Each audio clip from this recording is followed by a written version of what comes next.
നമ്മുടെ നാട്ടിലെ ഭരണാധികാരികളുടെ ആസ്തി എത്രയാണ് എന്നുള്ളത് അവർ സാധാരണ തിരഞ്ഞെടുപ്പിന് നാമനിർദ്ദേശ പത്രിക സമർപ്പിക്കുമ്പോഴാണ് നമ്മളൊക്കെ അറിയാറുള്ളത്. അതെ. ചിലരുടെ ആസ്തി കേട്ടാൽ നമ്മൾ ഞെട്ടിപ്പോവും. പക്ഷേ പലരും പറയുന്നത് ഇതിൻ്റെ എത്രയോ ഇരട്ടി യഥാർത്ഥ ആസ്തിയുള്ളവരാണ് ഇവരെന്നാണ്. കാരണം അവർ യഥാർത്ഥ ആസ്തിയെ വെളിപ്പെടുത്താറില്ല പലപ്പോഴും.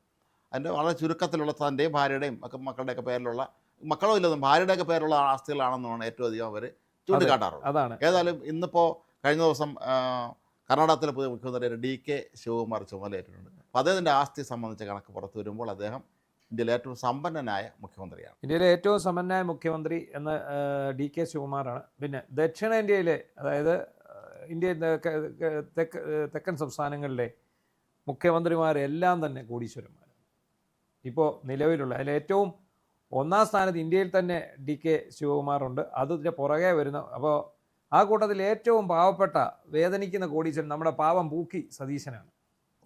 ആസ്തി എത്ര? 5 കോടി. അത് വെറും 5 കോടി മാത്രമാണ് അദ്ദേഹത്തിന്റെ ആസ്തി. ഈ മറ്റുള്ളവരുടെ ആസ്തിയുടെ ഒരു മൂലയിലിരിക്കാനില്ല. അതാണ് അവരുമായിട്ട് തട്ടിക്ക് നോക്കുമ്പോൾ ഒന്നുമല്ല. നമ്മുടെ ഏറ്റവും ദരിദ്രനായ മുഖ്യമന്ത്രി നമ്മുടെ VD സതീശനാണെന്ന് പറയേണ്ടിയിരിക്കുന്നു. അദ്ദേഹത്തിന് വെറും 5 കോടി രൂപയുടെ ആസ്തി മാത്രമാണ് ഉള്ളത്. അപ്പം നമുക്കറിയാം തമിഴ്നാട്ടിലെ വിജയിയാണ്, ആന്ധ്രയിൽ പിന്നെ ചന്ദ്രബാബു നായിഡു, തെലങ്കാനയിൽ രേവന്ത് റെഡ്ഡി, പറയുന്ന കർണാടകത്തിൽ ഇപ്പോൾ DK ശിവകുമാർ. എല്ലാവരുടെയും ആസ്തി 500 കോടിക്കും ഒക്കെ മുകളിലാണ്.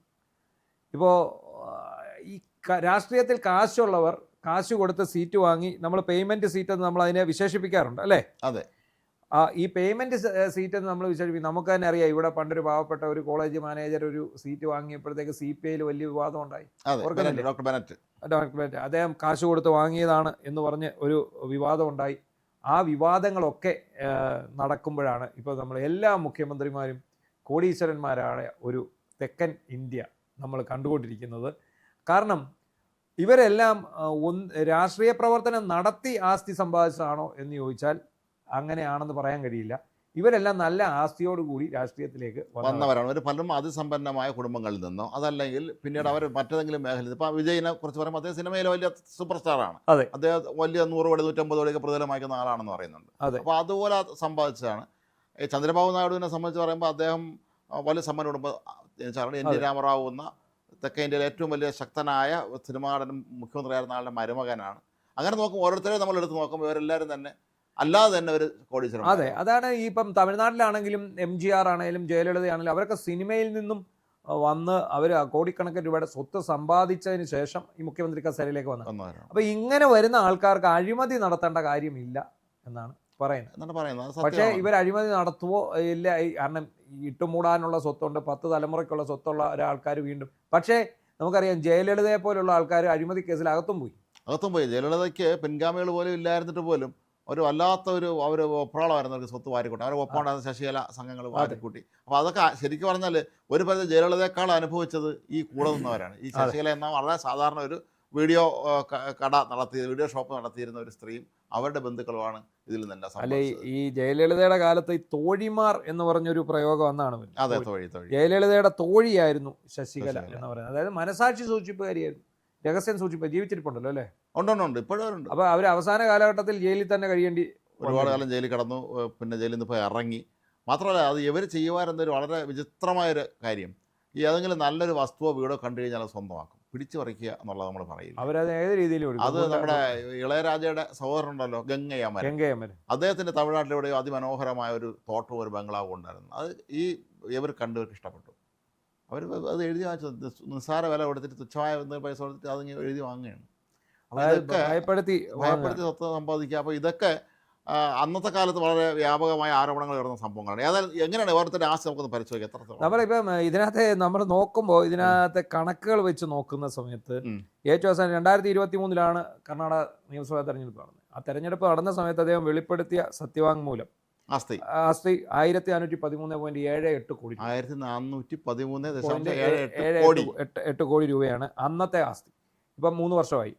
ഈ 1513 എന്നുള്ള ഇപ്പോൾ ഒരു 1500 കോടി രൂപയിലേക്ക് എത്തിയിട്ടുണ്ടാവും. അപ്പോൾ ഇത്രയും ആസ്തി വന്നിട്ടുണ്ട്. ഇതിൻ്റെ തൊട്ട് പിന്നിൽ ആന്ധ്രാപ്രദേശ് മുഖ്യമന്ത്രി ചന്ദ്രബാബു നായിഡു ഇതുപോലെ സിനിമാ ബന്ധമുള്ള ആളല്ലേ? അത് സിനിമാ ബന്ധമുണ്ട്. അതേ മന്ത്രി, അതേപോലെ ധനിക കുടുംബത്തിലുള്ള ആളാണ്. മകളുടെ ഭർത്താവ്. അപ്പോൾ ചന്ദ്രബാബു നായിഡു 931 കോടി രൂപയാണ് പുള്ളിയുടെ ആസ്തി. അതും അദ്ദേഹത്തിൻ്റെ തെരഞ്ഞെടുപ്പിന് മുന്നോടിയായിട്ട് നടന്ന ഇതിൽ കൊടുത്ത സാധനമാണ്. അപ്പോൾ നമ്മുടെ പിന്നെ ഉള്ളത് തമിഴ്നാട് മുഖ്യമന്ത്രിയാണ്. തമിഴ്നാട് മുഖ്യമന്ത്രി ജോസഫ് വിജയിൻ്റെ ആസ്തി 648 കോടി രൂപ. താരതമ്യേന ഇവരെ അപേക്ഷിച്ച് നോക്കും കുറവാണെന്ന് പറയാം. അതെ, അതായത് ഇപ്പോൾ 1400, 930, 648. പിന്നെ വരുന്നത് നമ്മുടെ രേവന്ത് റെഡ്ഡിയുടെ ആസ്തി 30 കോടി രൂപ എന്നാണ് പറഞ്ഞിരിക്കുന്നത് ദക്ഷിണേന്ത്യയിൽ. പക്ഷേ രേവന്ത് റെഡ്ഡിയുടെ ആസ്തി 30 കോടി ആണെന്നുള്ളത് അത്ര ശരിയാണെന്ന് തോന്നുന്നില്ല. കാരണം സ്വന്തമായിട്ട് TV ചാനലുകളും വലിയ ഉള്ള കാര്യമാണ്. അപ്പോൾ ഈ 2018 ശിവകുമാർ മത്സരിക്കുമ്പോൾ, DK ശിവകുമാർ മത്സരിക്കുമ്പം 840.08 കോടിയായിരുന്നു അയാളുടെ ആസ്തി. അപ്പം അയാളുടെ സഹോദരനും മുൻ എംപിയുമായ DK സുരേഷ് ഈ കഴിഞ്ഞ ലോക്സഭാ തെരഞ്ഞെടുപ്പിൽ 2024 കൊടുത്ത ലോക്സഭാ തെരഞ്ഞെടുപ്പിൽ 593 കോടി രൂപയുടെ ആസ്തി ഉണ്ടെന്നാണ്. DK സുരേഷിന്റെ ആസ്തി. അതെ അതെ അതെ. അപ്പോൾ ഈ ബാംഗ്ലൂർ സൗത്ത് ജില്ലയിൽ ഏതാണ്ട് ഏക്കർ കണക്കിന് സ്വത്താണ് DK ശിവകുമാറിന്. ഇതിൻ്റെ വിലയിലുണ്ടായ വർധനമാണ് ഈ സ്വത്തിൻ്റെ ആസ്തികളുടെ വിലയിൽ പ്രതിഫലിക്കുന്നത് എന്നാണ് പറയുന്നത്. ഇന്ത്യൻ രാഷ്ട്രീയത്തിൽ ഇത്തരത്തിലുള്ള ഒരുപാട് കോടീശ്വരന്മാരായ ആളുകൾ, കോടീശ്വര കുടുംബത്തിൽ ജനിച്ച ആളുകളുണ്ട്. അല്ല, വേറൊരു ഞെട്ടിക്കുന്ന കണക്കൂടെ പറയാം. ആ കണക്ക് കേൾക്കുമ്പോഴേ ഈ സൗത്ത് ഇന്ത്യ എത്രത്തോളം സമ്പന്നന്മാരായിട്ടുള്ള ആൾക്കാരുടെ കേന്ദ്രമാണെന്ന് മനസ്സിലാവും. ഡൽഹി, ഉത്തരാഖണ്ഡ്, ഉത്തർപ്രദേശ്, ഹരിയാന, ഹിമാചൽ പ്രദേശ്, ജാർഖണ്ഡ്, മധ്യപ്രദേശ്, രാജസ്ഥാൻ, ബീഹാർ, ഛത്തീസ്ഗഡ് എന്നീ സംസ്ഥാനങ്ങളിലെ മുഖ്യമന്ത്രിമാരുടെ മുഴുവൻ ആസ്തി കൂടെ കൂട്ടിയാൽ 107 കോടി രൂപയുള്ളൂ. ഈ നമ്മുടെ DK ശിവകുമാറിൻ്റെയൊക്കെ ആസ്തി വെച്ച് നോക്കുമ്പോൾ അത്രേ ഉള്ളൂ. ദക്ഷിണേന്ത്യയിലെ മുഖ്യമന്ത്രിമാരിൽ തെലങ്കാനയുടെ രേവന്ത് റെഡ്ഡിയുടെ ആസ്തി 30 കോടി രൂപയാണെന്ന്. പക്ഷേ രേവന്ത് റെഡ്ഡിയെ നമുക്ക് അത് പറയാൻ പറ്റില്ല. VD സതീശൻ്റെ ആസ്തി എന്ന് പറയുന്നത് 5.6 കോടി രൂപയാണ്. അപ്പം എന്താണെങ്കിലും നമ്മളുടെ നേതാക്കന്മാർക്കെല്ലാം കൂടിയ ആസ്തിയാണ് ഉള്ളത്. അപ്പോൾ വളരെ വിചിത്രമായ ഒരു കാര്യം, പണ്ട് നമുക്ക് സ്വാതന്ത്ര്യമൊക്കെ കിട്ടി നമ്മുടെ ജനാധിപത്യത്തിലേക്ക് വന്നപ്പോഴും ഈ കേരളത്തിലെ രാജാക്കന്മാരാണ് രാഷ്ട്രീയത്തിൽ ഇറങ്ങാത്തത്. അതെ, ഈ മറ്റുള്ള സംസ്ഥാനങ്ങളിൽ, പ്രത്യേകിച്ച് ഉത്തരേന്ത്യൻ സംസ്ഥാനങ്ങളിൽ അവരെല്ലാം രാഷ്ട്രീയക്കാരായി. അവർക്ക് അധികാരം വീണ്ടും വേണമല്ലോ, രാജാവ് അല്ലെങ്കിൽ മന്ത്രി. അപ്പോൾ അങ്ങനെ വന്നപ്പോൾ ഈ ഗോളിയർ രാജകുടുംബത്തിൽ മാധവറാവ് സിന്ധ്യ, വസുന്ധര സിന്ധ്യ, വിജയരാജ് സിന്ധ്യ, അവർക്ക് അവരുടെ നാട്ടിൽ മാത്രമല്ല, ഡൽഹിയിലും മറ്റു സംസ്ഥാനങ്ങളിലൊക്കെ തന്നെ വലിയ ആസ്തി, ഡൽഹിയിൽ വലിയ കൊട്ടാരമുള്ളതാണ്. അവർ വന്നിട്ടുണ്ട്. അതിൽ P ചിദംബരം, അദ്ദേഹം വലിയ അതിസമ്പന്നമായ ഒരു കുടുംബത്തിൽ അംഗം. പക്ഷേ അദ്ദേഹം അഴിമതി കേസിലകത്ത് പോയി ജയിലിൽ കിടക്കേണ്ടി വന്നു. അതാണ് P ചിദംബരത്തിന് പറ്റിയത്. അതാണ് അദ്ദേഹത്തിൻ്റെ മകൻ കാർത്തി ചിദംബരം. കാർത്തിയൊക്കെ ഈ ആരോപണം നേരിട്ട ആൾക്കാരാണ്. എന്താണെങ്കിലും നമ്മുടെ തെക്കൻ ഇന്ത്യ, അതായത് തെക്കേ ഇന്ത്യ, പണ്ട് പുരാതന കാലത്ത് ഒരുപാട് സാമ്രാജ്യങ്ങളും ഒരുപാട് കൊട്ടാരങ്ങളും രാജകുടുംബങ്ങളും നമുക്കറിയാം. തെക്കേ ഇന്ത്യയിൽ ചാലൂക്യന്മാർ, അതുപോലെ വിജയനഗര സാമ്രാജ്യം, അതുപോലെ പിന്നെ തമിഴ്നാട്ടിലെ ചേര, ചോള, പാണ്ഡ്യ സാമ്രാജ്യം, ഇവർക്കൊക്കെ മറ്റ് വിദേശ രാജ്യങ്ങളുമായിട്ട് പോലും അന്ന കാലത്ത് കപ്പൽ ഗതാഗതത്തിലൂടെ ബന്ധമുള്ളതാണ്. കേരളത്തിലെ ഒരുപാട് രാജ്യങ്ങൾ അങ്ങനെയൊക്കെ നമ്മൾ പണ്ട് തന്നെ അതിസമ്പന്നമാണ് തെക്കേ ഇന്ത്യ. അതിന് ഏറ്റവും വലിയ ഉദാഹരണം നമ്മൾ തമിഴ്നാട്ടിലോട്ട് ഇറങ്ങിയാൽ അവിടെ കാണുന്ന ക്ഷേത്രങ്ങൾ മാത്രമാണ്. ആ ക്ഷേത്രങ്ങൾ പണിഞ്ഞിരിക്കുന്നത് അന്നത്തെ കാലത്ത് തന്നെ എത്ര വലിയ വിലമതിക്കാനാവാത്ത മൂല്യമുള്ള രീതിയിലാണ് പണിഞ്ഞിരിക്കുന്നത്. എന്താണെങ്കിലും ആ ഒരു സമ്പന്നമായ തെക്കേ ഇന്ത്യയുടെ പ്രൗഢിക്ക് നമ്മുടെ മുഖ്യമന്ത്രിമാർ ഇപ്പോൾ ഒരു മകുടം ചാർത്തി. മദ്രാസികൾ എന്നാണ് പുതിയ മോശക്കാരല്ല എന്നുള്ളതാണ്. അപ്പം ഏറ്റവും സമ്പന്നനായ, ഇന്ത്യയിലെ ഏറ്റവും സമ്പന്നനായ മുഖ്യമന്ത്രിയായിട്ട് DK ശിവകുമാർ എന്നുള്ള ഒരു വലിയ രസകരമായൊരു കണക്കാണ്.